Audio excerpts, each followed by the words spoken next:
ఈ వీడియో పూర్తిగా చూడండి. నచ్చితే లైక్ చేయండి, మీ స్నేహితులకు కూడా షేర్ చేయండి. సబ్స్క్రైబ్ చేసుకోవటం మాత్రం మర్చిపోకండి. సబ్స్క్రైబ్ చేసుకుంటే నా వీడియోలన్నీ మీరు చూడొచ్చు. కర్మఫలమే జన్మ.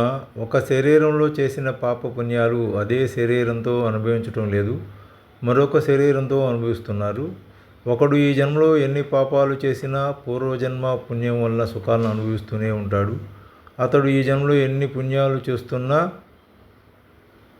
పూర్వజన్మలో చేసిన పాప ఫలితంగా ఈ జన్మలో అనుభవిస్తాడు ఇంకొకడు. ఇదే పూర్వజన్మలో ఉన్నాయన్న దానికి నిదర్శనం. జీవుడు తన జీవ పరిమాణ దశలో అనేక జన్మలు ఎత్తుతూ ఉంటాడు. మానవ జన్మలో స్త్రీగాను పురుషునిగాను జన్మిస్తూ ఉంటాడు. ఇక జంతు జన్మాల్లో పశుపక్షాది జన్మాలు కూడా ఎత్తవచ్చు. జంతు జన్మాలు కానీ పశుపక్ష జన్మాలు కానీ కర్మ ఫలితాలను బట్టి అలా ఉంటుంది. ఆధునిక పరిభాషలో చెప్పాలంటే కిందటి జన్మ యాక్షన్ ఈ జన్మలో రియాక్షన్గా ఉంటుంది. ఇకపోతే మరొక విధంగా చెప్పాలంటే కర్మలు 3 రకాలుగా ఉన్నాయి. ఒకటి సంచిత కర్మ, ప్రారబ్ధ కర్మ, ఆగామి కర్మ. సంచిత కర్మ అంటే ప్రతి జన్మలో కర్మ ఫలితం నిల్వ చేసుకోవడం. ప్రారబ్ధం అంటే సంచిత కర్మలో కొంత భాగాన్ని అనుభవించడం.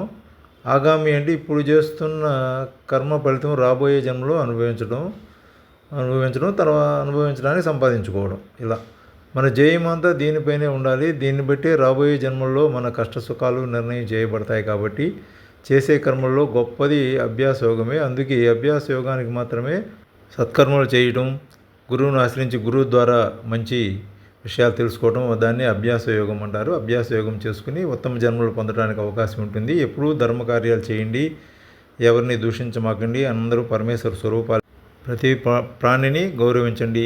సహాయం చేయలేకపోతే మెల్లగా ఉండండి.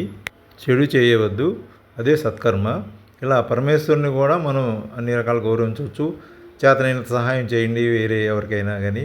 అలాగే అనాథ శరణాలయాలకి తోచినంత ఇవ్వండి.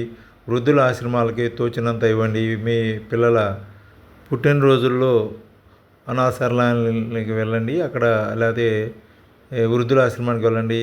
పిల్లలతో కూడా అలా వారికి పళ్ళు అలాంటివి ఇప్పిస్తే, వస్త్రదానం అలాంటివి చేసినట్టయితే వాళ్ళకు కూడా చిన్నప్పటి నుంచే ఇట్లా ధర్మ కార్యక్రమాలు చేయటం అలవాటు అవుతూ ఉంటుంది.